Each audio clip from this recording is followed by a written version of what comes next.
I myself am a cringy furry addict since 2014. I need help. I'm a cringy, edgy furry. I'm so freaking proud. My furry is cringe. Thank you, furry, for your information. I'm kinda hate furry. Sorry for you that like/love furry. Ooh, I do memes too. Plus I'm a furry. I hope Shellcat isn't a furry and just likes cats. Whew, furries are everywhere these days, huh? They're interesting. I don't think furries are inherently bad, but some of them are very strange. Before I dive into what I wanted to talk about, let me discuss my real opinions on furries for a second.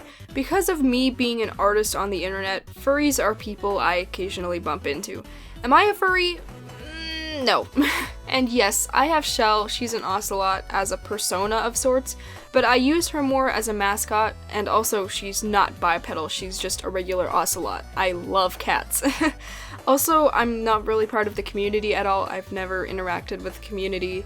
I've just kind of known of its existence, so yeah. That being said, if you are a furry, I'm not going to hate you per se. I wanted to find out though, what the deal is with furries. Why are they hated? Is it justified? So I did some research. There's actually a lot of different branches of the community. There's digital artists who draw both safe for work and not safe for work content, fursuiters, fanfic writers, and those who don't produce content but actively engage in the community. People really like bipedal animals, I guess. So why is their reputation so bad? Well, first, it's cause they're cringy. Saying ooh woo has become one of the biggest jokes of the internet right now.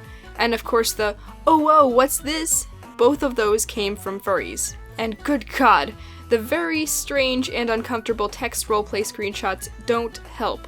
Furries are often seen acting strange, and things like otherkin can add to that.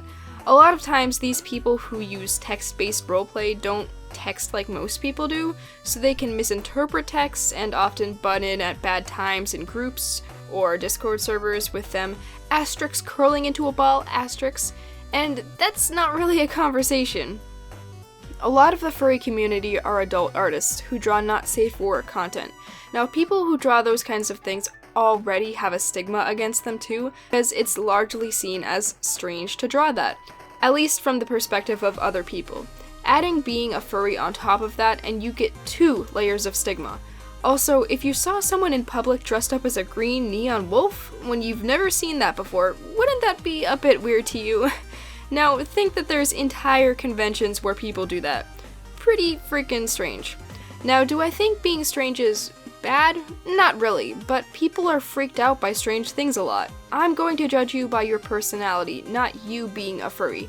If you're a furry who's bad at texting like what I mentioned earlier, that's more on you than being a furry specifically, so yeah, I will judge you for that. Sorry, don't take it personally. But I want to talk about the community as a whole now. Something irritating I've noticed is that many furries literally harass or bully other furries who do not have the same viewpoints as them. This can include a lot of guilt tripping, victimization, and emotional manipulation. And some people are held up on such a high pedestal that if you dare disrespect them, you can expect their legion of fans to go after you. Good luck with that. Furries themselves hate the community, and I've seen a couple videos of furry YouTubers actually saying they're leaving the community because it's so toxic and they don't want to be associated with it. And because some furries have been outed for liking and supporting these things, which I can't say without getting demonetized, this further ostracizes the community. They leave the community because when they tell someone they're a furry, that person might automatically associate them with those things even if they are wholly against them. Basically, a lot of people in the furry community need to clean up their act. It's doing nothing but harm, and until they do, furries are never going to have a positive connotation. Going back to fursuits for a second and like furry conventions, a lot of people dress up in fursuits and go to these conventions to do it for attention, and they kind of get in people's faces about it a lot of times, which is why it can kind of be uncomfortable for someone who's not a furry to just you know, go around minding their business and there's furries everywhere trying to talk to them and being like, I'm a furry, ooh woo. So, you know, it's just kind of weird sometimes that people do that. And I know I'm throwing around the words weird and strange a lot in this video, but that's because they're the only real descriptors I can use to accurately describe furries, because they're not things that you would expect to see from most people, so that's why they're kind of weird or strange, at least to me, and obviously those are subjective words, so you can take with them what you will. Also, a lot of people in the community kind of have this weird obsession with sexual things, and that can be very uncomfortable for people, and role-playing and things like that often have kind of sexual undertones to them, which is like a double yikes for people. So that's why a lot of times furries get such a bad rep, is because of yiffing and stuff like that.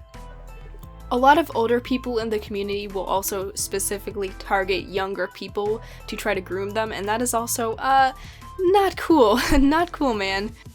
Anyway, that's where I'm gonna end this video, so thank you guys so much for watching and just listening to me ramble about furries for like 6 minutes. I did not realize this video was going to be that short. I actually thought it was gonna be pretty long, so there's that. But anyway, yeah, so like, subscribe, comment, let me know your thoughts. Do you like furries? Are you a furry? What do you think? Anyway, thank you guys so much for watching, and I'll see you guys later. Bye-bye!